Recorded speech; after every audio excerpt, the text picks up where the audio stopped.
প্রিয় দর্শক, আপনাদের সবাইকে স্বাগত জানাচ্ছি। আমি এস এম আকাশ। দেখছেন দেশ ভাবনা, এই মুহূর্তের বাংলাদেশ। আমরা সমসাময়িক বিষয় নিয়ে এই অনুষ্ঠানে আলোচনা করে থাকি। আপনারা জানেন যে এখন শহরে অনেক রকম আন্দোলন হচ্ছে, কথাবার্তা হচ্ছে, রাজনীতি আসলে কোন দিকে যাচ্ছে, নানা বিষয় একটু বোঝার চেষ্টা করবো। আমাদের সাথে তিনজন অতিথি আপনাদের সাথে পরিচয় করে দিই। আমাদের সাথে রয়েছেন কৃষিবিদ শামীমুর রহমান শামীম, গবেষণা বিষয়ক সম্পাদক, জাতীয় নির্বাহী কমিটি বিএনপি, আপনাকে স্বাগত জানাচ্ছি।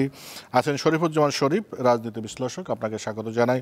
আরও আছেন সারোয়ার তোষার, যুগ্ম আহ্বায়ক, জাতীয় নাগরিক পার্টি। সারোয়ার তোষার, আজ নির্বাচন কমিশন একটা প্রোগ্রাম ছিল, আপনাদের বিক্ষোভ করেছেন। হঠাৎ করে নির্বাচন কমিশন কেন বিক্ষোভ প্রদর্শন করতে গেলেন এবং কতটা আপনাদের দাবি কি সেটা একটু ব্যাখ্যা দেবেন, সাথে কতটা অর্জিত হলো? আপনাকে ধন্যবাদ এবং দুই সহ আলোচককে আমি শুভেচ্ছা জানাচ্ছি। হঠাৎ করে না, এটা আমাদের এই ইসির পুনর্গঠন করতে হবে, স্থানীয় সরকার নির্বাচন দিতে হবে, এটা আমাদের ধারাবাহিক অবস্থান। এমনকি এনসিপি গঠনের আগে থেকেও আমরা যখন জাতীয় নাগরিক কমিটি হিসেবে ছিলাম তখনও কিন্তু আমরা এই দাবিটাই করেছি যে ইসি পুনর্গঠন করতে হবে। যখন এই ইসিটা নিয়োগ দেওয়া হলো 2022 সালের সেই ফ্যাসিবাদী আইন, যেটা প্রধান নির্বাচন কমিশনার এবং অন্যান্য কমিশনার নিয়োগ আইন 2022, এই আইনটার বিরোধিতা কিন্তু সকল দল করেছিল তখন। এবং স্পেশালি আমি আপনাকে বিএনপি মহাসচিব মির্জা ফখরুল ইসলাম আলমগীর তখন বলেছিলেন যে এটা একটা বাকশালী আইন, বাকশালী কমিশন গঠিত হয়েছে। সবাই বিরোধিতা করেছে এবং আপনি দেখবেন বিএনপির 31 দফার 7ম দফায় পরিষ্কারভাবে বলা হয়েছে যে এই আইনটা তারা সংশোধন করবে। আমরা রাজনীতি করতে জাতীয় নাগরিক কমিটি থেকে শুরু করার প্রথমেই আমরা দেখেছি যে এই আইনটা ব্যক্তি নিয়ে কিন্তু আলোচনা না।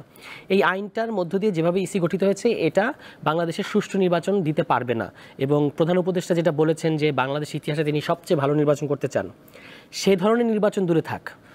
বাংলাদেশের স্ট্যান্ডার্ডে যে 4টা নির্বাচনকে মোটামুটি সবাই মেনে নিয়েছে, 91, 96, 2001 এবং 2008, এই ধরনের কোনো নির্বাচনও এই ইসির পক্ষে করা সম্ভব না। এই কারণে ইসি পুনর্গঠন এটা আমাদের পুরনো দাবি এবং স্থানীয় সরকার নির্বাচন দিতে হবে, সেটাও আমাদের পুরনো দাবি। এখন আমরা নতুন করে এটা সামনে এনেছি এই কারণে আমরা দেখতে পাচ্ছি যে উদ্ভূত যে পরিস্থিতিটা গত কয়েকদিনের, যে একটা 2020 সালে একটা অবৈধ নির্বাচন, ভোটারবিহীন, মানে নির্বাচন হতে গেলে যে মিনিমাম যে জিনিসটা লাগে সেটা হচ্ছে ভোটার টার্নআউট, ভোটার উপস্থিতি।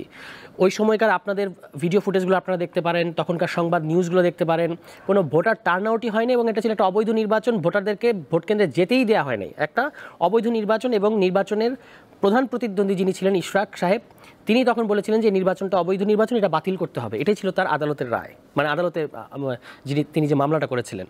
তো সেই নির্বাচনটাকে এখন তিনি সেটার মেয়র হতে চাচ্ছেন, খুবই অদ্ভুত এবং নজিরবিহীন। এবং এর ফলে তিনি এক ধরনের তার নেতাকর্মীদের নিয়ে ঢাকা সিটি দক্ষিণ কর্পোরেশনটা দখল করে আছেন একরকম, ঠিক আছে? এটা একটা অচল অবস্থা তৈরি হয়েছে। এই কারণে আমাদের কাছে মনে হয়েছে যে আসলে এই সমস্যার সমাধানটা কী? স্থানীয় সরকার নির্বাচন করতে হবে। আপনি স্থানীয় সরকার নির্বাচন এক ধাক্কায় সকল স্থানীয় সরকার নির্বাচন করার দরকার নাই। প্রথমত তো যে দুটো নির্বাচন, মানে যে দুটো সিটি কর্পোরেশন নিয়ে এখন কথা উঠেছে, এই দুটো সিটি কর্পোরেশন নির্বাচন আপনি দেন না, তাহলে তো আমরা মানে দেখতে পারবো জাতীয় নির্বাচন, এই নির্বাচন কমিশন কতটুকু কী করতে পারে, প্রশাসনের লেভেল প্লেইং ফিল্ড কতটুকু আছে, তাদের ভূমিকাটা কি, এই ইসি যে একটা সুষ্ঠু নির্বাচন করতে পারবে। গত 3টা ইলেকশনে তো তারা, এই ইসি কিন্তু একই ইসি, ব্যক্তি আলাদা হলে কিছু যায় আসে না, একই ইসি আছে। তা এই ইসির তো একটা সুষ্ঠু নির্বাচন দেওয়ার সক্ষমতাই নাই। সেটা আছে কিনা যাচাই করার জন্য আপনার 2টা নির্বাচন দেওয়া দরকার। আমাদের যেহেতু বিএনপি গণতন্ত্রের জন্য অনেক সংগ্রাম করেছে, তারা এটা দাবি করে এবং আমরা এটা মানি, কোনো অসুবিধা নাই। আমরা আশা করেছিলাম যে ওনারা বলবেন, ইশরাক সাহেব বলবেন যে অবিলম্বে ঢাকা সিটি কর্পোরেশন নির্বাচন দেন, দক্ষিণে নির্বাচন দেন, উনি জনগণের ভোটে জিতে আসুক না। এখন যে প্রক্রিয়াটা করছেন আমি জানি না এটা তাকে কারা মোবিলাইজ করাচ্ছে এবং বিএনপি এটা কেন সমর্থন করছে। বিএনপির অসম্ভব রকম রাজনৈতিক ক্ষতি হচ্ছে বলে আমি মনে করি। এটা তাদের ব্যাপার, তারা কী করবে। আমাদের দিক থেকে ব্যাপারটা হচ্ছে যে আমরা মনে করি স্থানীয় সরকার নির্বাচন দিলে, শুধু তো সিটি কর্পোরেশন বললাম, সারা দেশে ইউনিয়ন পরিষদ কিংবা অন্যান্য যে স্থানীয় সরকারি যে প্রতিষ্ঠানগুলো আছে, এগুলো আসলে দলীয় দখলদারিত্বের মধ্যে চলে গেছে। এটা থেকে বের করতে হলে আপনাকে স্থানীয় সরকার নির্বাচনটা দেওয়া উচিত।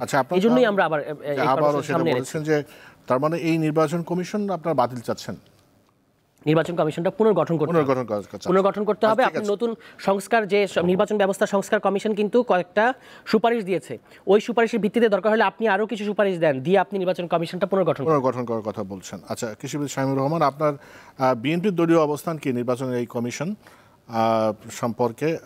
একই সাথে যে ইশরাকের প্রসঙ্গ যেহেতু আসে, ইশরাক প্রসঙ্গে এনসিপির একজন নেতা তাদের অবস্থান তুলে ধরছে, আপনাদের অবস্থান কি? বিসমিল্লাহির রহমানির রহিম।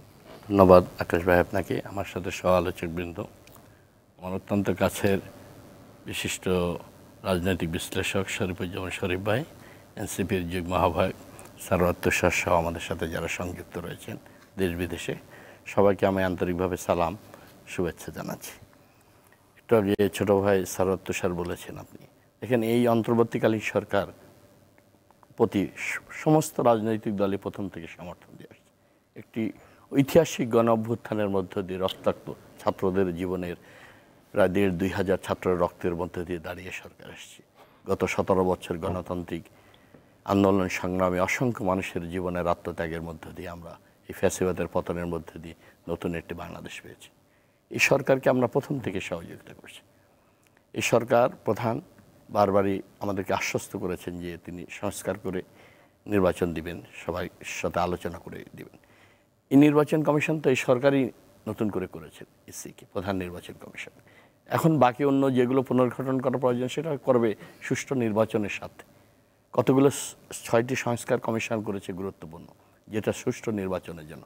জাতীয় ঐক্যমত কমিশনে রিয়াজ সাহেব ওখানে রয়েছেন, আমাদের মাননীয় প্রধান উপদেষ্টা সাহেব রয়েছেন, তারা কাজ করছে। আমাদের দুদকের সংস্কার, আমাদের জনপ্রশাসনের সংস্কার, পুলিশ বিভাগের সংস্কার, আমাদের সংবিধানের সংস্কার, আমাদের জনপ্রশাসনের সংস্কার, সব কিছু আসছে মোটামুটি কাছাকাছি চলে আসছে। সামান্য দু একটা দ্বিতীয় পর্যায়ের আলোচনা সেগুলো আরও কাছাকাছি চলে আসবে। আপনার এখানে সবচেয়ে বড় সমস্যা হচ্ছে আজকে ইশরাক সাহেবের যে গত 2020 সালের 1 ফেব্রুয়ারি নির্বাচন হয়েছে, তৎকালীন সরকার এই নির্বাচনে কিন্তু ব্যাপক কারচুপি জালিয়াতি করে, রাষ্ট্রশক্তি ব্যবহার করে, নির্বাচনকে কমিশনকে ব্যবহার করে অবৈধভাবে তাপসকে রায় দিয়েছিল। সেই যে অনিয়ম দুর্নীতিগুলো হয়েছে, কারচুপি, সেগুলো ইশরাক সাহেব 2020 সালের 3রা ফেব্রুয়ারি আদালতে শরণাপন্ন হয়ে সুষ্ঠু ন্যায় বিচারের জন্য সেই দলিলগুলো উপস্থাপন করেছিলেন আদালতে, যে সুষ্ঠু বিচারের জন্য যে কারচুপি হয়েছে। তার আর্জি কি ছিল? তার আর্জি ছিল কি নির্বাচন বাতিল করে নাকি? না, সেই আর্জিটাকে কারচুপি হয়েছে, চুরি করেছে, ভোটটাকে রিগিং করা হয়েছে, সেটা প্রমাণ সহ আদালতে হাজির করেছে। সেই কেসটাই আজকে 2025 সালের 27শে মার্চ বিজ্ঞ আদালত, নির্বাচনী ট্রাইব্যুনালের আদালত নুরুল ইসলাম প্রথম যুগ্ম জেলা জজ তিনি রায় দিয়েছে। আচ্ছা, রায় দিয়েছে, কিন্তু এখন আপনারা কি মনে করেন এখন কেন তাকে মেয়রের শপথ পড়ানো হচ্ছে না? সেটা সেই রায়ের প্রেক্ষিতেই নির্বাচন কমিশন বলেছেন আমরা রায় পেলে আমরা গেজেট প্রকাশ করব, আমরা তাকে শপথ করাবো। সেখানে হলো নির্বাচন কমিশন তাকে গেজেট প্রকাশ করেছে, ইশরাককে বিজয়ী ঘোষণা করেছে এবং তাপসের গেজেটের ইয়েটা বাতিল করেছে রায় আদালত। কিন্তু এখানে বাধা হয়ে দাঁড়িয়েছে স্থানীয় সরকার উপদেষ্টা মহোদয়। স্থানীয় সরকার উপদেষ্টা মহোদয় যদি আদালতের রায়কে মেনে নিতেন, উনি যদি সরকার একটা পার্ট, স্থানীয় সরকার সিটি কর্পোরেশন নির্বাচন কিন্তু জাতীয় সরকারের অধীনে, স্থানীয় সরকারের অধীনে, স্থানীয় সরকার মন্ত্রণালয় প্রধান এটা। উনি যখন শপথ পড়াইতে দেননি, অন্য একজন রিড করেছেন উচ্চতর আদালত, যে বক্তব্য উনি রেখেছেন এটা নগরবাসী দেশবাসী ক্ষুব্ধ হয়েছে, স্বাভাবিক ব্যথিত হয়েছে। একটা আদালতের রায় তো মেনে নিলেই তো হয়ে গেল, এটা তো নিতে পারি না। সেখান থেকে তো সংঘর্ষটা তৈরি হচ্ছে। জি, আপনার কাছে আবার আসবো। সর্বোচ্চ যে কথাটা বলেছেন আদালতের রায়ের প্রতি তিনি শ্রদ্ধা দেখাতে পারেননি। জি, ঠিক আছে, আপনার কাছে শামীমুর রহমান, আপনার কাছে আবার আসবো। সরফুজ্জামান শরীফ, এই যে আমরা পত্রপত্রিকা বেশ কয়েকদিন ধরে যেটা দেখতেছি যে এটা একদিকে ইশরাক আরেকদিকে আসিফ মেয়র ইস্যুতে বিষয়টা এমন হয়ে দাঁড়িয়েছে যে মনে হচ্ছে, অনেকে বলছেন যে এটা একটা রাজনৈতিক একটা শক্তি প্রদর্শনের জায়গায় চলে গিয়েছে। আপনি কিভাবে ব্যাখ্যা করবেন? আপনাকে ধন্যবাদ, দর্শক শ্রোতাদেরকে ধন্যবাদ, আমার সাথের দুই আলোচককে শুভেচ্ছা। তার আগে বলি যে একটা বিরাট বিজয়ের পরে মাত্র 8 মাসের মধ্যে সেই গণ অভ্যুত্থান বা সেই পরিবর্তনে যারা চ্যাম্পিয়ন ছিল, যারা মুখ্য ভূমিকা পালন করেছে, তাদের এই যে রাস্তা এবং ঘরের মধ্যে পরস্পরের যে এই যে দ্বন্দ্ব, এই যে দেখে নেওয়ার ঘোষণা, এর ভেতর থেকে যারা দূরে আছেন, যারা পালিয়ে আছেন, যারা লুকিয়ে আছেন, নিশ্চয়ই তাদেরকে এক ধরনের বিনোদন তৈরি করছে যে স্বল্প সময়ের মধ্যে এই যে ঐক্যটা বিভক্ত হয়ে গেল। আপনি এর আগে যদি আমাকে জিজ্ঞেস করতেন যে গত 8 মাসের আমাদের সবথেকে বিসর্জন কোনটা, আমি এটাকেই ফোকাস করতাম যে আমাদের মধ্যে এই যে বিভাজন বা বিভক্তিটা হয়েছে, এই বিভক্তিটা কাম্য ছিল না, কাঙ্ক্ষিত ছিল না, এবং এই বিভক্তিটার পেছনে প্রধানতম কারণ হচ্ছে নিজের বলয়টাকে শক্তিশালী করা, প্রদর্শন করা। এবার আসি আপনার প্রশ্নে। আপনি যেটা বলেছেন যে ইশরাক এবং স্থানীয় সরকার উপদেষ্টা সজীব ভুঁইয়ার মধ্যকার যে দ্বন্দ্ব, আমি এটি মনে করি না। আমি মনে করি যে ব্যক্তি সজীব ভুঁইয়া তিনি একটা সিদ্ধান্ত নিয়ে বা তিনি একটা আইনের ব্যাখ্যা দিয়ে ইশরাক হোসেনের সঙ্গে একটা দ্বন্দ্বে জড়িয়ে পড়বেন, এটা আমার কাছে মনে হয় না। এর পেছনে সরকার আছে, সরকারের সহযোগিতা আছে, পরামর্শ আছে। সরকারের পরামর্শ ছাড়া বিএনপির মতন একটা দলের সঙ্গে, যে দলটি এখন পর্যন্ত সরকারকে নানাভাবে সাপোর্ট দিয়ে রাখছে, যদিও তারা কখনো তাদের যে অবস্থানটা সরকারের প্রতি সমর্থনের জায়গাটা মাঝে মধ্যে পরিবর্তন হয়। এক নেতা হয়তো কঠোরতা অবলম্বন করে বক্তব্য দিলেন, পরে আর এক নেতা আবার একটু নরমভাবে বক্তৃতা করে হয়তো ব্যালেন্স করার চেষ্টা করেন। কিন্তু একজন উপদেষ্টা, এবং এই সরকারের খুবই আলোচিত উপদেষ্টা, গণ অভ্যুত্থানের যারা আমি বলবো যে কমান্ডার ছিলেন তাদের একজন, তিনি নিজে বিএনপির সঙ্গে একটা দ্বন্দ্বে জড়িয়েছেন, এটি আমার কাছে মনে হয় না। এর পেছনে কেন মনে হয় যে সরকার আছে? এই কারণে মনে হয় যে প্রথমত এর সাথে দ্বন্দ্বে জড়িয়েছে কার সঙ্গে, এটি গণ অধিকার পরিষদ অথবা এই আন্দোলনে অন্য যে স্টেক হোল্ডার ছিল তাদের সাথে যদি এই বিষয়টায় দ্বন্দ্বটা হতো, তাহলে আমি যতটুকু গুরুত্বপূর্ণ মনে করতাম তার থেকে বিএনপির সাথে এই যে দ্বন্দ্বটা, এটাকে আমি অনেক গুরুত্বপূর্ণ এই কারণে মনে করি যে গত কয়েকদিন ধরে এটি কিন্তু যথেষ্ট এই সময়কালে বাংলাদেশের রাজনীতিতে সবথেকে আলোচিত ঘটনা। শহর স্থবির হয়ে যাচ্ছে, জনজীবন বন্ধ হয়ে যাচ্ছে, কিন্তু সরকারের অন্যান্য যারা আছেন, সরকারের মধ্যে যারা আছেন, তারা কেউ এটি নিয়ে কথা বলছেন। এখন আপনি বলতে পারেন যে এটি যেহেতু আইনের অধীনে, বিচারের অধীনে আছে, সেই কারণে হয়তো কথা বলছেন না। কিন্তু আমাদের এখানকার বিচার ব্যবস্থাটা কোন জায়গায় গেছে, এটা গত কয়েকদিন, পরশুদিন একজন চিত্র জগতের একজনকে গ্রেপ্তার করার পরে আমরা দেখেছি আমাদের আইনটা কিভাবে চলছে, আমাদের আইন আদালত কিভাবে চলছে। আমাদের প্রধান উপদেষ্টা, যার প্রতি রাজনৈতিক দলগুলোর এখন পর্যন্ত মনের মধ্যে কতগুলো দ্বন্দ্ব, সন্দেহ থাকার পরেও আস্থাটি রয়েছে, তিনি কোরবানির গরুর চামড়া কিভাবে আমরা ব্যবহার করব সেই বিষয়ে কথা বলছেন। স্টারলিংক বাংলাদেশে এসেছে, অভিনন্দন জানাচ্ছেন, কিন্তু ঢাকা সিটি কর্পোরেশন এলাকাটা পুরো জনজীবন বিপর্যস্ত হয়ে পড়েছে, অবরুদ্ধ হয়ে পড়েছে। সরকারের পক্ষ থেকে এই জায়গাটায় বিএনপির সঙ্গে, আমাদের রাজনীতির প্রত্যেকটি জায়গায় যে আইন এবং আদালতের মধ্য দিয়ে পরিচালিত হয় তা না, বিহাইন্ড দ্য স্ক্রিন আমাদের এখানে কতগুলো আলাপ আলোচনা হয়, সমঝোতা হয়, পরস্পরের মধ্যে ভাব আদান প্রদান করে, কিন্তু এই জায়গাটায় মনে হচ্ছে দুই পক্ষই নো রিটার্ন অবস্থায় আছে। আমার কাছে মনে হয় যে এই জায়গাটায় যতটুকু আইনের বিষয়, তার থেকে বড় বিষয় হচ্ছে নিজেদের কর্তৃত্ব বজায় রাখার একটা ইচ্ছা আছে। সেকেন্ড হচ্ছে যে আমি আমার কোনো রকমের কোনো পরাজয় স্বীকার করতে রাজি না, আমি পরাজিত হব না, আমি বিজয়ী হব।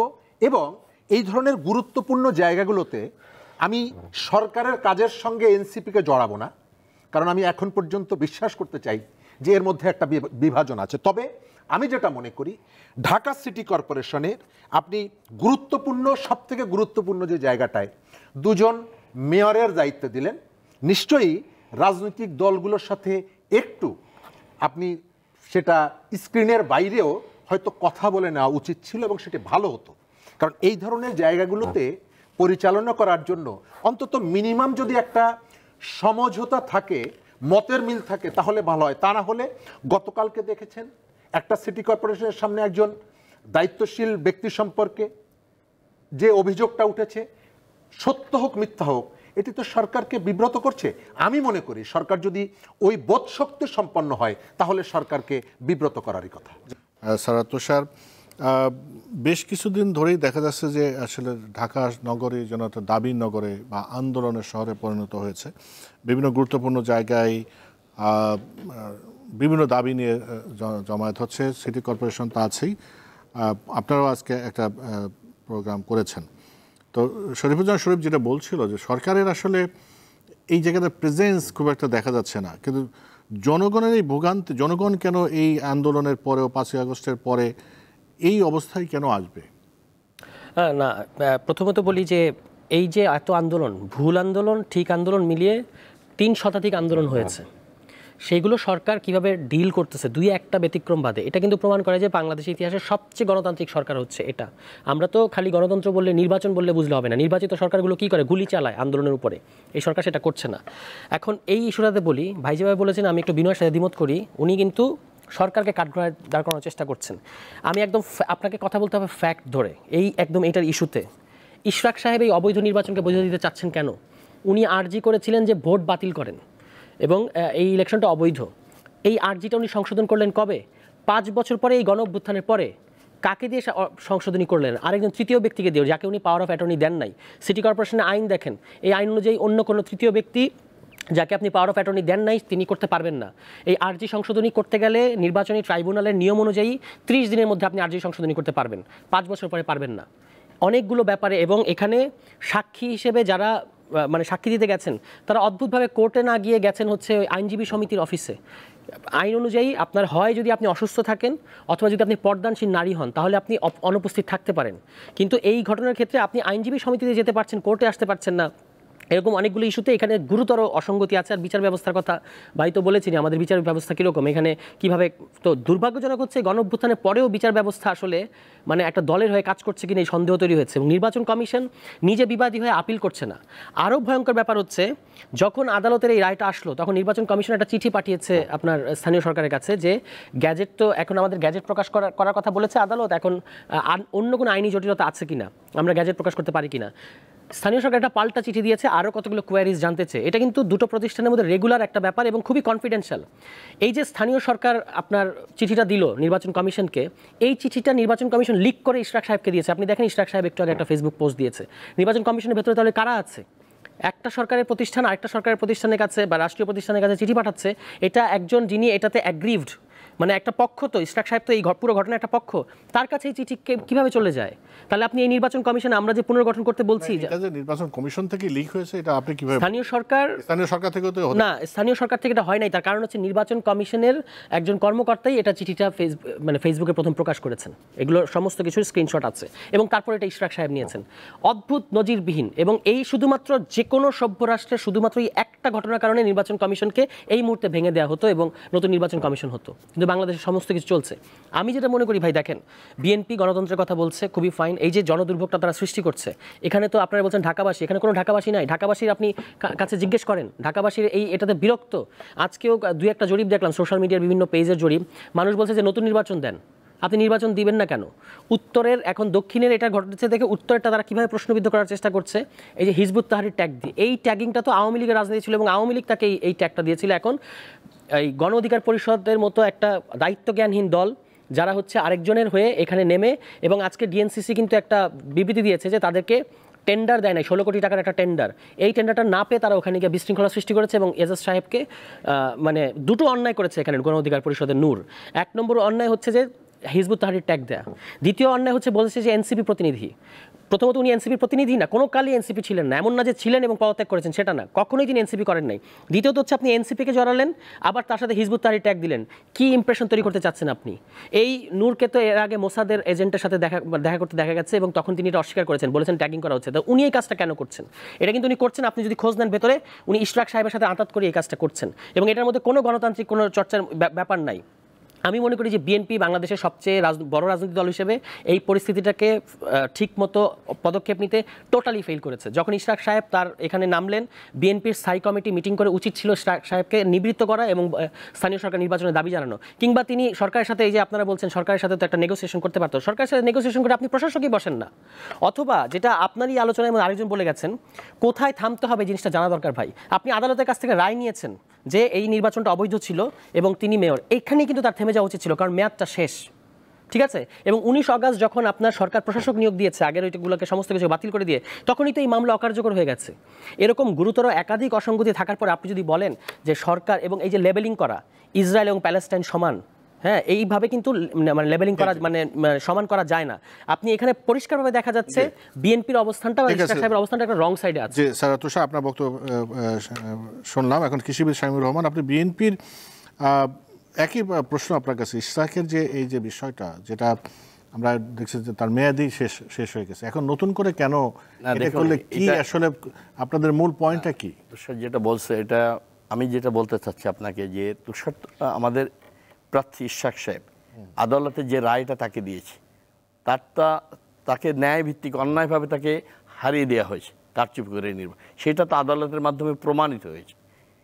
তার জায়গাটা হলো এইখানে যে তাকে ঘোষণা করেছে আদালত, নির্বাচন কমিশন গেজেটও প্রকাশ করেছে তাকে। এইখানে সরকার খুব ট্যাক্টফুলি, স্থানীয় সরকার উপদেষ্টা প্রতিপক্ষ বানায়, যেহেতু বিএনপির ক্যান্ডিডেট ইশাক, এইভাবে রিয়াক্ট করে তার উচিত হয়নি। বিএনপিকে যদি আপনি সাংঘর্ষিক মনে করেন, প্রতিপক্ষ মনে করেন, আপনারা এনসিপি, আপনারা তারা কিন্তু সরকারেও আছে, রাজনৈতিক দল কেন করছে আপনার কি মনে হয়? না, এইটা আমরা দেখছি গত 9 মাসে 9.5 মাসে প্রতিটা কাজেই বিএনপির সাথে একটা সাংঘর্ষিক জায়গায় চলে যাচ্ছে ধীরে ধীরে। এটা কিন্তু গণতান্ত্রিক শাসন ব্যবস্থা বা ফ্যাসিবাদের পতনের পরে সবাই ঐক্যবদ্ধ হয়ে যে আমরা গণতান্ত্রিক বাংলাদেশ গড়ব, হাসিনা যে জায়গাটা দেশটাকে রেখে গেছে এত রক্তের উপর দিয়ে, সেই জায়গাটা কিন্তু নষ্ট হচ্ছে, ঐক্যের জায়গা। আপনি যদি বিএনপিকে এত ত্যাগ স্বীকার করার পরে গত 17 বছর আপনার বিএনপি এই ফ্যাসিবাদের বিরুদ্ধে লড়াই সংগ্রামে হাজার হাজার মানুষকে জীবন দিতে হয়েছে, লক্ষ লক্ষ মানুষ ঘর বাড়ি ছাড়া হয়েছে, নিঃস্ব হয়েছে, তাদের আত্মত্যাগ সীমাহীন আত্মত্যাগের মধ্য দিয়ে আজকের এই জায়গায় এসেছে। বৈষম্য বিরোধী ছাত্ররা আন্দোলন করেছে, তারা জীবন দিয়েছে, একটা প্রেক্ষাপট রচিত হয়েছে, তারপরেই আন্দোলন সফল হয়েছে। স্বল্প দিনে আপনার হাসিনার পতন হয়েছে। এটা কি তাদের অবদান নেই বিরোধী রাজনৈতিক দলগুলো? শুধু বিএনপি না, বিএনপি যে সবচেয়ে বেশি ক্ষতিগ্রস্ত হয়েছে, জামাত ইসলাম আছে, অন্যান্য বাম দলগুলো আছে, তারাও তো ফ্যাসিবাদের বিরুদ্ধে লড়াই সংগ্রাম করেছে, তাদের তো অবদান রয়েছে। আপনাকে সবাইকে সহনশীল হয়ে ধৈর্যের সাথে মোকাবেলা করে সামনের দিকে এগিয়ে যেতে হবে। আপনি তো সেটা করতে পারছেন না। আপনারা সরকারে আছেন, আপনারা রাজনৈতিক দলে আছেন। আপনাকে যদি প্রধান উপদেষ্টা মহোদয় যদি তার নিরপেক্ষতা হারায়, জনগণের কাছে প্রশ্নবিদ্ধ হয়, অবশ্যই তিনি প্রশ্নবিদ্ধ হবেন একটি রাজনৈতিক দলের পৃষ্ঠপোষকতা, তাদের কথা যদি তিনি রাষ্ট্র পরিচালনা করেন। আমরা দেখতে পাচ্ছি প্রত্যেকটি মন্ত্রণালয়, এই এনসিবির কিছু কিছু লোকজন যায় মন্ত্রণালয় নিয়ন্ত্রণ করছে, পরিচালনা করছে, এটা মিডিয়াতে আসছে, আমরা প্রতিনিয়ত দেখতে পাচ্ছি। প্রত্যেকটা জায়গায় এরকম সংঘর্ষ তৈরি হচ্ছে। আপনি বিএনপি একটা গণতান্ত্রিক শাসন ব্যবস্থায় বাংলাদেশকে প্রতিবারে ফিরিয়ে এনেছে। বাংলাদেশের জন্মের অদ্ভুত হয় থেকে শহীদ রাষ্ট্রপতি জিয়া রহমান জড়িত রয়েছেন। বাংলাদেশের শহীদ রাষ্ট্রপতি জিয়া রহমান বাংলাদেশে গণতন্ত্র প্রতিষ্ঠা করেছেন। সেই পথ ধরেই দেশনেত্রী বেগম খালেদা জিয়া দীর্ঘ 43 বছর লড়াই সংগ্রামের মধ্য দিয়ে আজকের বাংলাদেশে সেই দল হিসেবে সবচেয়ে বড় এবং জনপ্রিয় রাজনৈতিক দল হিসেবে বিএনপি আজকে জনগণের কাছে দাঁড়িয়ে রয়েছে, সমর্থন নিয়ে দাঁড়িয়ে রয়েছে। শরীফুজ্জামান শরীফ, এই যে একটা জিনিস আপনি কিভাবে ব্যাখ্যা করবেন? আপনি জানেন যে এনসিপি এবং বিএনপির মধ্যে কিন্তু একটা দ্বান্দ্বিক সম্পর্ক দেখা যাচ্ছে। এনসিপি বিভিন্ন সময় বিএনপিকে বিভিন্নভাবে কাঠগড়ায় দাঁড় করানোর চেষ্টা করে যে তাদের কথায় নির্বাচন কমিশন চলছে বা তাদের কথা হয়তো আদালত চলছে, সেটা একটা। আবার বিএনপি আবার বলছে যে সরকার নিরপেক্ষতা নিয়ে প্রশ্ন তুলেছে, বিকজ বিএনপি মনে করে যে এনসিপির যারা নেতা বা এর আগে যারা ছাত্রদের নেতা তারা সরকারে আছে। তো এই যে একটা রাজনৈতিক দল বা এই ছাত্ররা সবাই মিলেই তো এই 5ই আগস্টের একটা বড় পতন ঘটিয়েছে, কিন্তু এই সময় কেন এই দ্বান্দ্বিক সম্পর্ক? ধন্যবাদ। আমি তার আগে একটু বলে রাখি, এনসিপি গঠনটাকে আমি খুব পজিটিভলি দেখি এবং আমি সব জায়গায় বলি। কেন দেখি? বাংলাদেশের তরুণরা যখন রাজনীতি বিমুখ, তখন বিভিন্ন বিশ্ববিদ্যালয়ের বেশ কিছু তরুণ খুব ব্রাইট, যাদের অন্যান্য জায়গায় গিয়ে খুব সফলতা দেখানোর সুযোগ ছিল, তারা খুব কঠিন একটা চ্যালেঞ্জ গ্রহণ করেছেন, রাজনীতি করতে এসেছেন। কিন্তু আসার পরে ইতিমধ্যেই তাদের কতগুলো, আমি এ টু জেড সবার কথা বলছি না, কিন্তু যখন একটা নেগেটিভ উদাহরণটাকে আপনি আনবেন, তখন একটা দুটো উদাহরণই কিন্তু নিয়ে আসাই যথেষ্ট।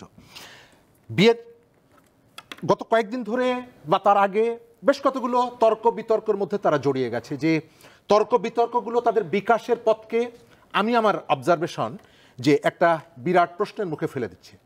আমরাও ছাত্র রাজনীতি করেছি। 300 টাকা নিয়ে গাবতলী গিয়ে বাসের যে কন্ডাক্টর বা যিনি টিকিট কাটতেন তার কাছে অনুরোধ করতাম যে রাজশাহী যাব, আপনার ভাড়া তো 300 টাকা, কিন্তু আমার কাছে মাত্র 300 টাকা আছে, আমাকে 50 টাকা কম নেন। তারপরে আমরা কোথাও গিয়ে ওই বাকি 50 টাকায় কলা রুটি টুটি এটা খেতাম। আমরা রাজনীতি করতাম।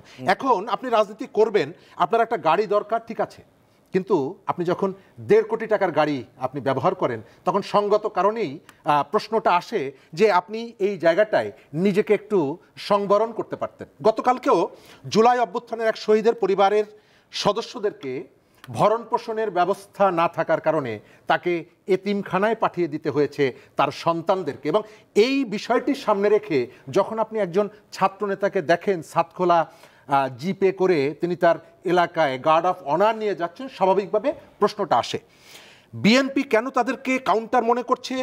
ঠিক গতকালকে ধানমন্ডিতে একটা বাড়ির সামনে কয়েকজন তরুণ গিয়ে তারা চিৎকার চেঁচামেচি করছেন, এটি আমরা সবাই মিডিয়াতে দেখেছি, এবং সেখানে যারা উপস্থিত ছিলেন তারা ওসি সাহেবের সাথে যে আচরণটা করেছেন, যে ভাষাগুলো, জাস্ট ওটুকুই যদি সত্যি হয় তাহলে ওই কাজটি করার জন্য পুলিশের কর্তব্য কাজে বাধা দেওয়া এবং পুলিশকে অপমান করার জন্য বাংলাদেশের অসংখ্য মানুষ মামলায় আসামি, বাংলাদেশের অসংখ্য মানুষ কারাগারে আছে, কিন্তু এই ঘটনাটি যার দ্বারা ঘটালো সন্ধ্যাবেলায় দেখলাম এই এনসিপির একজন নেতা তিনি তাদেরকে নিয়ে ছাড়িয়ে আসলেন, এবং অভিযোগটা কি মব সন্ত্রাস করা। তো মব সন্ত্রাস যিনি করছেন এবং তিনি এসে বলছেন যে মহানগর পুলিশ কমিশনার আমাকে পাঠিয়েছে।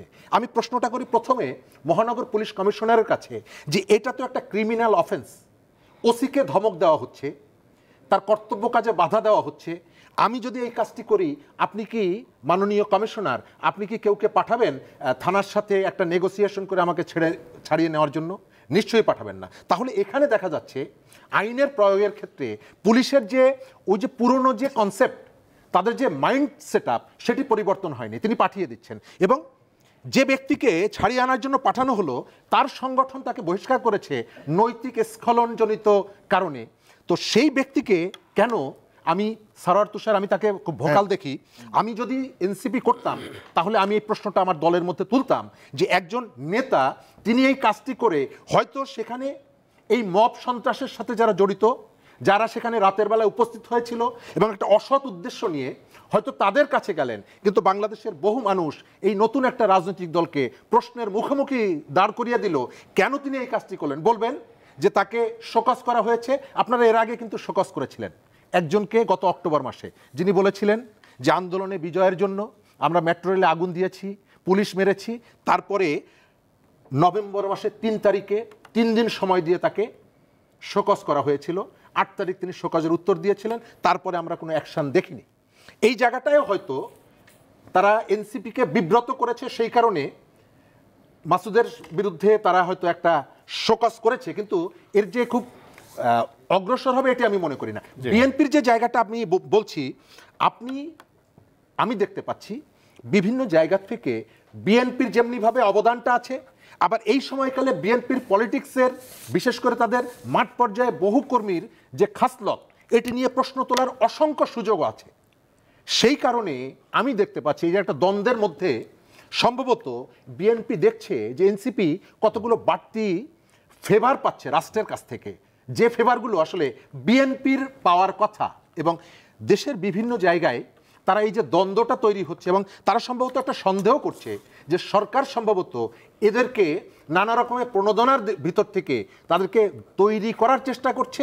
উদাহরণ কি, সর্বশেষ আপনার মনে আছে বিনিয়োগ সম্মেলনে বাংলাদেশের 2টো নিবন্ধিত দল আর এনসিপি 3টি দলকেই আমন্ত্রণ জানানোর ভেতর থেকে হয়তো সরকারের কাছে সরকারের মেসেজটা বিএনপির কাছে আছে যে বিএনপির বাইরে তরুণদেরকে একটা দল হিসাবে গড়ে তোলা সরকারের চেষ্টাটা আছে। আমি দেখি সারা তুষার এই কথাগুলো কি উত্তর দেয়। বিশেষ করে আপনি দেখেছেন ইদানিং কিন্তু অনেক জায়গায় ফেসবুকে বা গুরুত্বপূর্ণ ব্যক্তি বা বিশ্লেষক সবাই বলছে যে এনসিপি যে কার্যক্রম, বিশেষ করে নেতাদের বিভিন্ন প্রশ্ন উঠছে, যেমন এই যে এখন মাসুদের প্রসঙ্গ এর আগে আসছে, আপনারা বহিষ্কারও করেছেন, সেটা তো আছেই। এবং আজকে একজন উপদেষ্টা আমি দেখলাম ফেসবুকে স্ট্যাটাস দিয়েছেন, তিনি বলেছেন যে এই ছাত্ররা যারা নেতৃত্ব দিয়েছে তাদের নেতাদের অনেকের বিপদগামী হয়ে যাওয়া তার ভালো লাগেনি, বা এই যে বিভক্তি তৈরি হওয়া, তো একটি দল তৈরি করেছেন আপনারা, সেটা গতি পাচ্ছে না বলে অভিযোগ, বরং আপনাদের বিরুদ্ধে বিভিন্ন অভিযোগ উঠছে। প্রথম কথা হচ্ছে আমি একটু ভাইয়ের একটা ভুল সংশোধন করে দিই, সম্ভবত উনি পরে আর খেয়াল করেন নাই। ওই যেটা এতিমখানার যেটা, এটা কিন্তু একটা ফেব্রিকেটেড নিউজ, ভুল। আমরা এটা যাচাই করে বলছি, নারায়ণগঞ্জের ঘটনা, এরকম কোনো ঘটনা ঘটে নাই। এখানে টাকাটা স্ত্রী পাবেন নাকি মা পাবেন এটা নিয়ে তাদের মধ্যে একটা ঘটনা, এবং দুর্ভাগ্যজনক হলেও সত্য, কিছু কিছু শহীদ ফ্যামিলি এরকম পাওয়া যাচ্ছে যারা আর্থিক সহযোগিতা, তাদেরকে 3 দফায় আর্থিক সহযোগিতা করা হয়েছে। আর্থিক সহযোগিতার পরেও তারা কোথাও কোথাও মিডিয়ার সামনে বলছেন যে আমাদেরকে কোনো আর্থিক সহযোগিতা করা হয়নি। এটা তারা দুর্ভাগ্যজনকভাবে কিছু কিছু শহীদ ফ্যামিলি করছেন, যেটা আনফর্চুনেট। গতকাল জুলাই ফাউন্ডেশন এবং বৈষম্যবিরোধী ছাত্র আন্দোলন, মানে যারা এই ঘটনাটা ডিল করেছেন, তারা পরিষ্কারভাবে লিখে বলেছেন যে এই ঘটনাটা সত্য না। এটা হচ্ছে একটা ব্যাপার। একটা হচ্ছে হান্নান মাসুদের, যেটা এটা আমাদের দলের কোনো সিদ্ধান্ত না যে উনি এটা যে কাজটা করেছেন, এবং আমরা তাকে শোকজ করেছি। তিনি কিন্তু আমাদের টপ 10-এর একজন, তাকে এই কারণে ছাড় দেওয়া হয় নাই। আমি এটা খুব অন রেকর্ড বলতে চাই, তিনি খুবই ভুল কাজ করেছেন তার নিজের রাজনীতির জন্য, এবং একটা অন্যায় কাজ করেছেন। শুধু তাকেই এটাতে জবাবদিহি করলে হবে না, আমরা আমাদের দলের দায়রার মধ্যে থেকে তাকে আমরা জবাবদিহির আওতায় আনবো। কিন্তু যিনি ডিএমপি কমিশনার, এই কাজটা উনি কেন করতে গেলেন? এটা কি হান্নান মাসুদের কাজ? সম্ভবত তিনি চিন্তা করেছেন যে উনি ছাত্রনেতা, যেহেতু বৈষম্যবিরোধী ছাত্র আন্দোলনের মুখ্য সংগঠক ছিলেন হান্নান মাসুদ, এই কারণে তাকে পাঠিয়েছেন। ওই ছেলেগুলোর ব্যাপারে অন্যান্য অনেক অভিযোগ আছে, যেটা ভাই বলেছেন এটা সত্য কথা। অন্যান্য অভিযোগ আমরাও দেখেছি যে এই ছেলেগুলোর ব্যাপারে অভিযোগ আছে, কিন্তু এই ঘটনায় কোনো মামলা হয় নাই। তো মামলা ছাড়া তো ধরে রাখা যায় না। কিন্তু আমি মনে করি যে তারা যেভাবে পুলিশের সাথে যে আচরণ করেছে, এবং যেভাবে একটা বাসায় মব তৈরি করেছে, একটা দৃষ্টান্তমূলক শাস্তি তাদেরকে দেওয়া দরকার ছিল। কিন্তু হান্নান মাসুদ এখানে গিয়ে পুলিশ কমিশনারের একটা আমি বলবো যে তিনি অতি নায়কোচিত কাজ করতে গেছেন, এবং এটা একটা ভুল পদক্ষেপ। আমরা এনসিপির সমর্থন করি না। যাদেরকে তিনি ছাড়িয়ে এনেছেন তারাও এনসিপির কেউ না, পরিষ্কার। এখানে আমাদের অবস্থান পরিষ্কার। এটা তো গেল আমাদের টপ 10-এর একজনের বিরুদ্ধে আমরা একটা ব্যবস্থা নিয়ে একটা নজির সৃষ্টি করলাম। গতকাল দুদু সাহেব যে বক্তব্য দিয়েছেন একজন বর্ষিয়ান রাজনীতিবিদ হিসেবে, এটা কি কোনো রাজনৈতিক ভাষার মধ্যে পড়ে যে ভাসিয়ে দেবেন? যে শব্দটা আমি ব্যবহার করবো না এখানে অন রেকর্ড। বিএনপির তরফ থেকে আপনি কোনো দেখেছেন কোনো ব্যবস্থা নিতে তার বিরুদ্ধে, বা তাকে অন্তত এটা ব্যাখ্যা দেওয়ার জন্য বলতে বলা হয়েছে? এটা বিএনপি নজির সৃষ্টি করতে পারতো। এটা কোনো রাজনৈতিক ভাষা না, খুবই অসভ্য অভদ্র ভাষা তিনি ব্যবহার করেছেন। এটা এইভাবে কথা বলা যায় না। যে আপনি যেগুলোতে আপনারা দেখেছেন কি বলেছেন।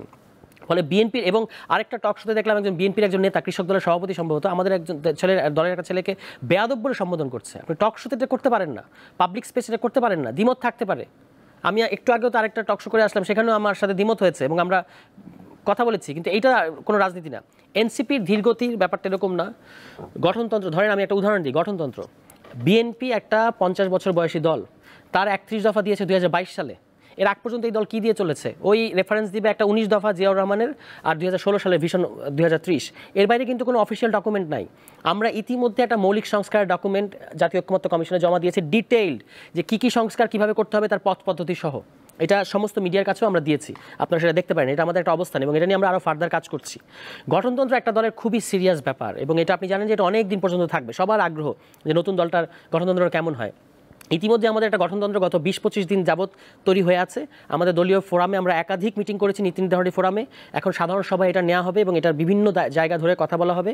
তারপর আমরা এই গঠনতন্ত্রটা প্রকাশ করবো, কারণ এটা তো আপনাকে তাড়াহুড়া করে 1 সপ্তাহের মধ্যে দিয়ে দেওয়ার জিনিস না, এটা অনেক লম্বা একটা ব্যাপার। একই কথা নির্বাচনী ম্যানিফেস্টোর ব্যাপারে। আপাতত আমরা মৌলিক সংস্কারে ফোকাস করছি, যেহেতু এটা একটা অন্তর্বর্তী সময়। মৌলিক সংস্কারে কী কী জিনিস লাগবে সেগুলো আমরা পরিষ্কার করেছি, কেন লাগবে সেটাও পরিষ্কার করেছি। এই ডকুমেন্ট এখন পাবলিক আছে, আমরা এটা নিয়ে আরও কাজ করব। ধীরগতির, সাংগঠনিক ধীরগতির ব্যাপারে আমার বক্তব্য হচ্ছে, আমরা ইতিমধ্যেই দক্ষিণ এবং উত্তরে অঞ্চলগুলো ভাগ করে দিয়ে, অঞ্চল তত্ত্বাবধায়ক দিয়ে এবং জেলা কমিটিগুলো করার নির্দেশনা দিয়ে দেওয়া হয়েছে। বিভিন্ন জায়গায় সার্চ কমিটি হয়েছে যাতে যেন জেলা কমিটি হয়, এবং আমরা আশা করি যে যেন জেলা কমিটিগুলোতে কোনো খারাপ লোক যেন না ঢোকে, এজন্য আমাদের আগে প্রস্তুতি কমিটি করতে হচ্ছে। এজন্য মনে হচ্ছে আপাতত ধীরগতি, এর বাইরে অন্য কোনো ব্যাপার নেই। আমাদের মহানগরেও বিভিন্ন থানা কমিটিগুলো হওয়ার চেষ্টা করছে। এছাড়াও তো ছোট্ট করে উত্তর দেবেন, যেটা হলো আজকে নির্বাচন কমিশন বিক্ষোভে যে কর্মসূচি করেছেন, আমি সোশ্যাল মিডিয়ায় খুবই গুরুত্বপূর্ণ ইনফ্লুয়েন্সাররাও দেখলাম বলছে যে কর্মসূচি ঠিকমতো পালন করতে পারবো না, সেই কর্মসূচি এটা দিতে যায় কেন? মানে আপনাদের জনগণ মানে ওখানে উপস্থিতি তেমন না। আমাদের তো এটা এই যে কখনো কখনো সোশ্যাল মিডিয়া এরকম ভুল ফ্রেমিং হয়। সমাবেশ শুরুর আগের একটা জমায়েত হচ্ছে যখন, তখনকার একটা ছবি দিয়ে, উপর থেকে একটা তোলা একটা ছবি দিয়ে প্রচার করা হচ্ছে যে আসলে কোনো লোকজন আসে নাই। আপনি প্রথম আলোতে যে ছবি প্রকাশিত হয়েছে সেটা দেখেন, যখন আমাদের সমাবেশটা চলছিল। আমরা ঠিক আছে ভাই, আমরা ছোট দল, আমাদের লোক তো আর লক্ষ লক্ষ হবে না, আর আমরা টাকা দিয়েও লোক আনি না, ঠিক আছে? বা আমাদের সমস্ত জায়গায় এখনো কমিটি হয় নাই, যে কমিটির লোকদের তো আসার একটা বাধ্যবাধকতা থাকে। এখানে যারা এসছে নিজ গরজে এসছে, এবং এইভাবে করে আমরা আস্তে আস্তে ধাপে ধাপে, এক ধাক্কায় বড় হয়ে যেতে চাই না। আমরা আস্তে আস্তে ধাপে ধাপে বিকশিত হব। ইস্যুটা দেখতে হবে যে ইস্যুটা মানে জেনুইন কিনা। লক্ষ লক্ষ লোক আমরা বাংলাদেশে বহুবার দেখেছি, লক্ষ লক্ষ লোকদের কিছু যায় আসে নাই। 24-এর 7 জানুয়ারির আগেও লক্ষ লক্ষ লোক নিয়ে বিএনপি আন্দোলন করেছে, কোনো লাভ হয় নাই। এখন তো বলা হচ্ছে, এখন বলাটা খুব সহজ যে ধারাবাহিকতার মধ্য দিয়ে জুলাই ঘটেছে। বাস্তবতা হচ্ছে জানুয়ারির পরে একটা ফুল ব্রেক, জানুয়ারি আন্দোলন ফেইল করেছে কমপ্লিটলি। এবং ডামি আপনি তখন আমেরিকার স্যাংশনের আশায় ছিলেন। 7 জানুয়ারি এখানে ডামি নির্বাচন হয়েছে, 9 জানুয়ারি বিএনপির স্থায়ী কমিটির মিটিং করে তারা বলেছেন যে আমেরিকার রিয়াকশন আমরা দেখব। এইটা এর ফলে এরপরে 7 জানুয়ারির পরে বাংলাদেশে অতি আত্মবিশ্বাসী লোক বলে নাই যে বাংলাদেশে একটা গণঅভ্যুত্থান ঘটবে, কিন্তু বাংলাদেশে গণঅভ্যুত্থান ঘটেছে। সেখানে অবশ্যই সবার অংশগ্রহণ ছিল, কিন্তু এটা বললে হবে না যে আমরা মাঠ গুছিয়ে দিয়েছি এবং ছাত্ররা এসে গোল দিয়েছে, এটা ছাত্রদের অবজ্ঞা করা শামিল। বরং ছাত্ররা গোল দেওয়ার পরে এখন ট্রফি রাজনৈতিক দলগুলো নিতে চাচ্ছে, এটা হচ্ছে বাস্তবতা। এই কারণে আপনাকে দেখতে হবে যে জনগণ কেন আপনার আন্দোলনে আসলো না। 7 জানুয়ারি আগের আন্দোলনে জনগণ আসে নাই কেন? আসে নাই জনগণ, আবার জনগণ ভোটও দিতে যায় নাই। জনগণের দিক থেকে বার্তাটা খুব পরিষ্কার যে ভোটের দাবিতে আন্দোলনটা হচ্ছে আপনার আন্দোলন, এটা আপনাকেই আদায় করে নিতে হবে। নিতে পারলে আমি গিয়ে ভোট দিয়ে আসবো, এর জন্য জীবন দেবো না। কিন্তু জীবন দেবো কিসের জন্য? ওই যে একজন মারি স্যার একজন মরে বাকি আরও 10টা আসে, যায় না। এটা হবে জুলাইয়ে যখন আপনি এই ধরনের ফ্যাসিবাদকে উৎখাত করার আন্দোলন যখন করেন, সেটাতে কিন্তু বাংলাদেশ জনগণ সম্পূর্ণ অপরিচিত ছাত্রদের। এখন বিএনপি যে বলে, আপনার কি ধারণা? আমি একটা হাইপোথেটিক্যাল প্রশ্ন করে রাখি এই পর্যায়ে, বিএনপি যদি আন্দোলনে না আসতো, আমরা অবশ্যই স্বীকার করি যে বিএনপি আন্দোলনে এসেছে, সকল রাজনৈতিক দল এসেছে, সকল রাজনৈতিক দল না আসলে কি আন্দোলনটা সফল হতো না? আমি বলবো যে রাজনৈতিক দলগুলোর জুলাই মাসে রাস্তায় না নামার কোনো বিকল্প ছিল না। কৃষিবিদ শামীমুর রহমান, একটু যদি বলেন, ধরেন আপনাদের থেকে বারবার নির্বাচন নিয়ে কথা বলা হচ্ছে যে নির্বাচনটা কেন দেওয়া হচ্ছে না, তাড়াতাড়ি কেন দেওয়া হচ্ছে না। সেক্ষেত্রে বিভিন্ন সময় আপনারা বলেন ষড়যন্ত্র দেখেন। সম্প্রতি আপনাদের ফখরুল সাহেব বলেছেন যে পরিকল্পিতভাবে নির্বাচন পেছানোর পাইতারা চলছে। কোথায় পাইতারা দেখেন? আপনাদের কি মনে হয়? ঠিকই বলেছেন আপনি। আমি একটু পরিষ্কার করতে চাই বিষয়টিকে। দেখুন, এই অন্তর্বর্তীকালীন সরকার ডক্টর ইউনূস সাহেবের সাথে উপদেষ্টা পরিষদে যারা কাজ করছে, আপনাকে তো জনগণের আশা আকাঙ্ক্ষা প্রত্যাশাকে ধারণ করতে হবে। এদেশের মানুষের গত 17 বছর তারা তাদের গণতান্ত্রিক ভোটাধিকার প্রয়োগ করতে পারে না। এটা একটা বিরাট প্রশ্ন রয়ে গেছে। মানুষের জন আকাঙ্ক্ষা প্রত্যাশায় সরকারের কাছে গণহত্যার বিচার হবে, সংস্কারও চলমান থাকবে। সাথে সাথে এই সরকারকে গণমানুষের প্রত্যাশা নির্বাচনী রোডম্যাপ তাকে সুনির্দিষ্টভাবে ঘোষণা করতে হবে। আপনি কতদিন ধরে সংস্কার করবেন? কত বছর আপনি ক্ষমতায় থাকবেন সংস্কার করে? আপনাকে তো একটা রাজনৈতিক দলের জনগণের ম্যান্ডেট নিতে হবে। আজকে আমাদের বাংলাদেশের জাতীয় ইতিহাসের 52 বলেন, ব্রিটিশ বিরোধী আন্দোলন বলেন, 52 বলেন, 62 বলেন, 69-এর গণঅভ্যুত্থান বলেন, 70-এর নির্বাচন বলেন, 71-এর স্বাধীনতা যুদ্ধ, স্বৈরাচার বিরোধী আন্দোলন, মঈন ফখরুদ্দিনের আন্দোলন, প্রতিটি আন্দোলনের বাঁকে বাঁকে আমাদের ছাত্ররাতে সামনে এসে দেশকে রক্ষা করেছে, গণতন্ত্র জনগণের পক্ষে রক্ষা করেছে, দাঁড়িয়ে জীবন উৎসর্গ করেছে। কোনো জায়গায় কিন্তু কোনো জায়গায় ছাত্ররা এসে রাজনৈতিক দল করে নাই। হ্যাঁ, তারা করেছে, আমরা তারা শুভকামনা, ভালো, আমরা ধন্যবাদ কৃতজ্ঞতা জানাই। কিন্তু আজকের প্রেক্ষাপটে আপনি রাজনৈতিক দল করেছেন, লক্ষ্য উদ্দেশ্য নিয়ে মানুষের কাছে যাবেন। জনগণ যদি আপনাকে জাজ করবে কিভাবে? আপনাকে জনগণ আপনার সমর্থন তো আপনাকে নিতে হবে। আপনি একটা রাষ্ট্রকে দীর্ঘ সময় এই সংস্কারের নামে আপনি তো পরিচালনা করতে পারবেন না। মনে রাখতে হবে, একটি গভর্নমেন্ট পলিটিক্যাল ইনস্টিটিউশন, রাজনৈতিক চেতনা আকাঙ্ক্ষা মানুষকে ধারণ করতে হবে। আপনি একটা পলিটিক্যাল পার্টি, এনসিপি পার্টি, আপনি গেছেন জনগণের কাছে সামনে, আপনার সমর্থনটা যাচাই করছেন। যাচাই করার মাধ্যমটা কি? একমাত্র নির্বাচন। আপনি সংস্কারের নামে সেটা ঠিক আছে, কিন্তু আপনার কেন মনে হচ্ছে যে নির্বাচন অবশ্যই আমরা এই সরকারকে আমরা দেখতে পাচ্ছি, কেন মনে হচ্ছে যে এর আগে আমাদের সেনাপ্রধান বলেছিলেন 18 মাসের মধ্যে ইলেকশন করা সম্ভব। প্রধান উপদেষ্টা বলেছেন এই ডিসেম্বরের মধ্যে নির্বাচন, না হলে আগামী বছরের জুনের মধ্যে ইলেকশন তিনি করে দিবেন।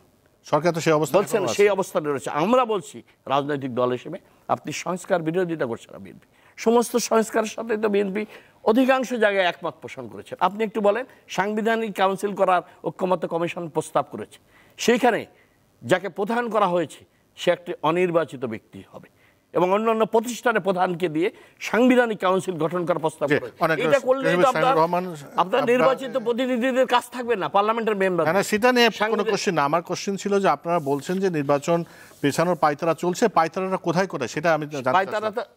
ঠিক আছে, আমি আপনার কাছে আবার যদি সময় পাই আসবো। শরীফুজ্জামান শেষ করব, কিন্তু আপনি যেহেতু জনগণের সাথে মেশেন, রাজনৈতিক বিশ্লেষণ করেন, আমরা বিএনপি, এনসিপি, জামাত, সরকার সব কিছুর মধ্যেও আপনি একটা যে সমস্ত খেয়াল করেছেন জনগণ যে এক ধরনের অস্থিরতা এখন বিরাজ করছে। এই অস্থিরতার পেছনে কি এবং কারা এটা করছে বলে আপনার মনে হয়? বেশিক্ষণ সময় দিতে পারবো? ধন্যবাদ। অস্থিরতার মাত্রাটা কতটুকু আজকে আপনি নিশ্চয়ই খবরটা পেয়েছেন। জাতীয় বিশ্ববিদ্যালয়ের উপাচার্যের উপরে মব সৃষ্টি করে হামলা করা হয়েছে।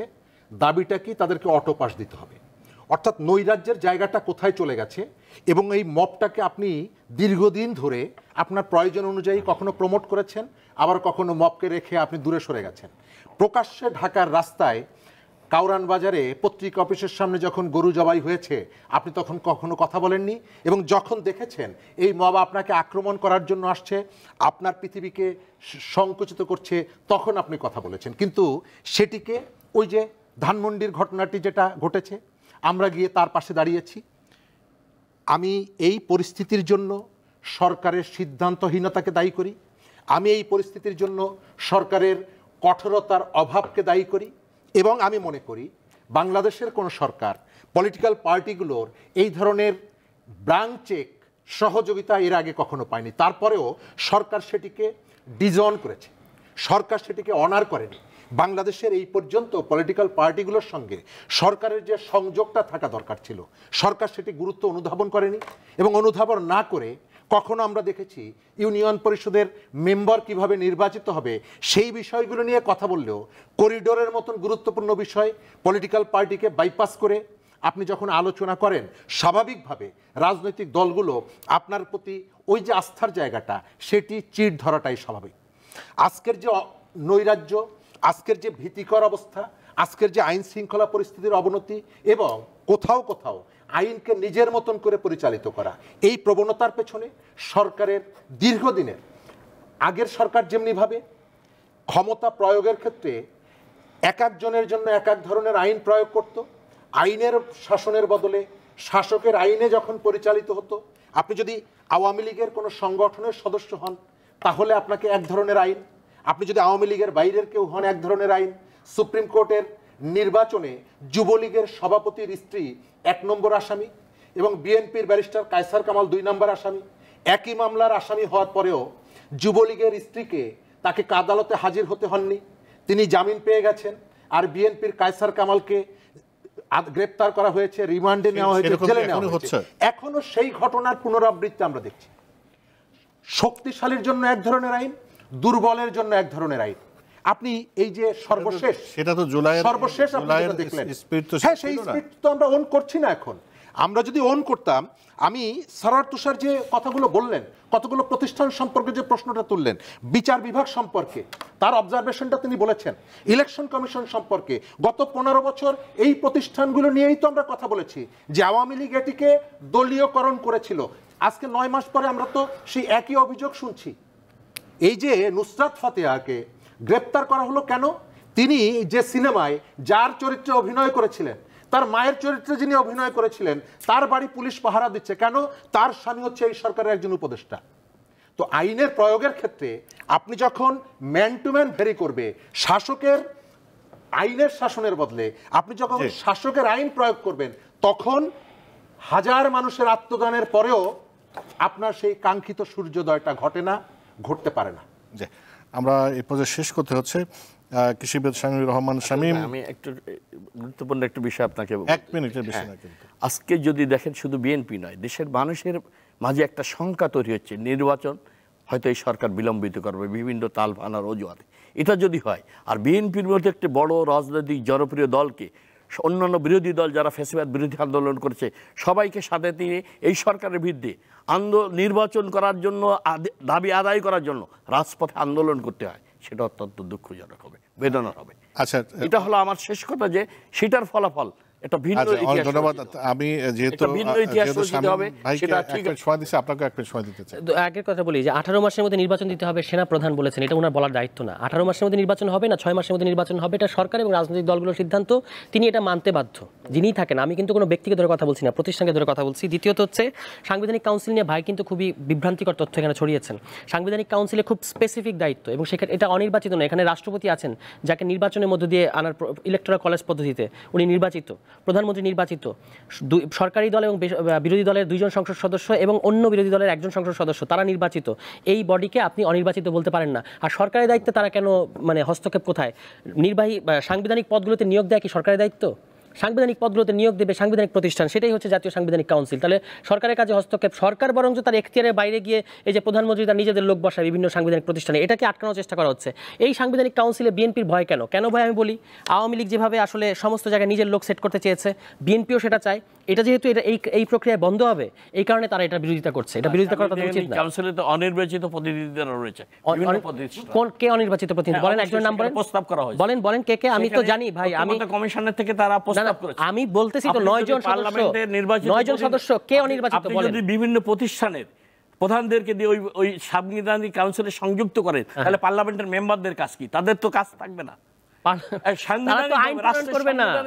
সাংবিধানিক কাউন্সিল তো আইন প্রণয়ন করবে না ভাই, সাথে আপনার সাংঘর্ষিক হয়ে যাবে। না আপনি ভুল তথ্য দিচ্ছেন। যে মূল চরিত্র সংসদ সদস্যদের কাজ আইন প্রণয়ন করা, সাংবিধানিক কাউন্সিল আইন প্রণয়ন করবে না। পার্লামেন্টের প্রতিনিধি না, তারা তো আপনার সাংবিধানিক কাউন্সিলের মেম্বার হতে পারে না। আপনি আগে বোঝেন যে সাংবিধানিক কাউন্সিল কি করবে। এটা তো আপনি বলছেন না বিভিন্ন প্রতিষ্ঠানের প্রধান, এটা কি সংসদ সদস্যদের কাজ? সংসদ সদস্য সাংবিধানিক সদস্যদের কাজ কি বিভিন্ন সাংবিধানিক পার্লামেন্টের সদস্যদের কাজটা কি তাইলে বলেন, আপনি বলেন।